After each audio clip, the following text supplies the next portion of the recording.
Here I have two example problems for you to try using either the trial and error or the AC method to factor. I will be doing it both ways so that you can see the difference between the two methods. Go ahead and copy down the problems, and then what I would suggest you do is pause the video and see if you can do the problems on your own, and then restart the video and see how you did.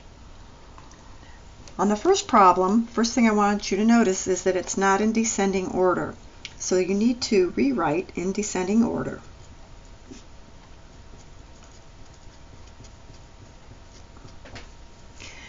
Then with these problems, I want you to be able to look for a GCF. Both of them have a GCF. Use that GCF, and then the remaining trinomial, you need to either use the trial and error or AC method. So go ahead and pause the video if you'd like. The first problem here, I have a common factor of 3 in each of these terms, and my first term is negative, so you always want to factor out a negative to make that first term positive. It just makes it a little bit easier. And when I factor that out, make sure that you have your correct signs that you write in here.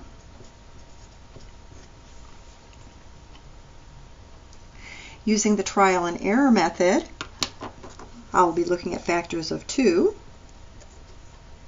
and I'll be looking at factors of 5, and I want them to add up to 11.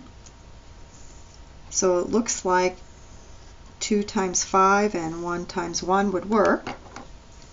How do I write that in here? Well, I know that I'm going to be using 1t and 2t. I know that my last term is positive, so that means that or a sum, so that means I have same signs and they're both going to be negative. And then I want the 2 to be multiplied by the 5. So remember, when we're multiplying, our outer terms are multiplied together and our inner terms. So this will need to be a 5, and then this would have to be the other factor, 1. And then if you multiply this all out, you'll come back to where we started. So that was using trial and error. Doing the same problem using the AC method, multiply 2 times 5, and then find your factors of 10. And you want factors of 10 that add up to 11. Rewriting what I have inside the parentheses, where I have minus 11, I'm going to write minus t minus 10t. Then we're going to use grouping to factor inside. There's a common factor of t. And in this next group, there's a common factor of 5, and it looks like I need to factor out a minus 5. And check to make sure that you've factored correctly. Then finishing up, factoring out the common expression, and then what you're left over with. And these two answers are identical, even though different order, they're still the same problem. It doesn't matter what order you do when you're doing multiplication. The second problem, you have a common factor of 2 and x to the second. When you factor that out,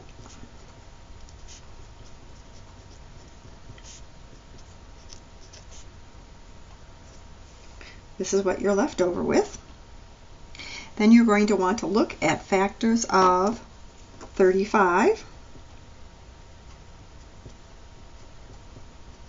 and factors of 8. And I want a combination that is going to give me 34. And I see that if I multiply these two guys together, I get 14, and these two guys together, I'm going to get 20, so that's going to give me the 34 that I'm looking for. So now I have to figure out how to write that. So I want to use 5 and 7 in the first slots. I want 5 to be multiplied by 4. That's my outer numbers. And then 7 will be multiplied by 2. It's a sum, therefore they have the same sign, and that same sign is positive. That's the trial and error method. Doing the AC method, we would multiply 35 times 8. And when you do that, I believe you get 280. Then you need to find factors of 280 that add up to 34.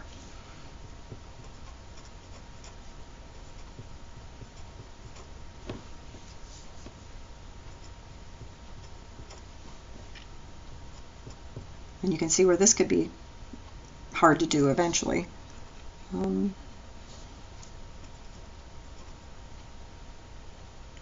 that's not right. How about 56? Yeah.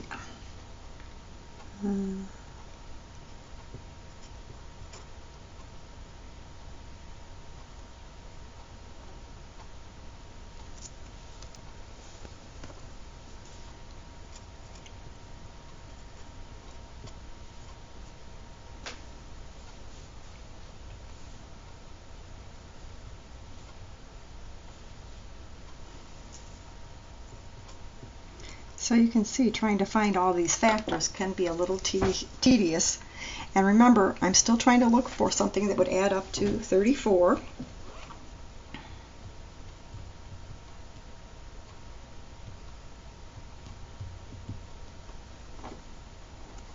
And it looks like I have found it.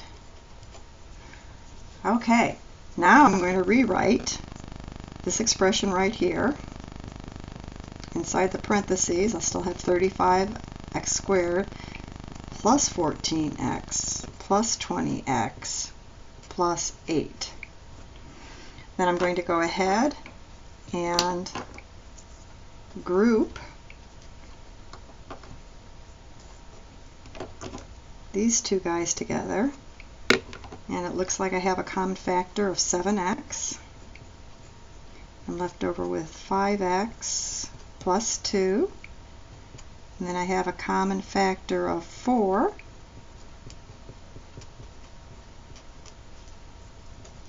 so then my answer, taking out that common expression, what am I left over with? The same answer that I came up with before. But you can see where on this particular problem here that given the limited amount of possibilities that I had to try, the trial and error method might have been a little bit faster than trying to do the AC method and trying to figure out all the different factors that you needed to figure out. You need to pick your poison.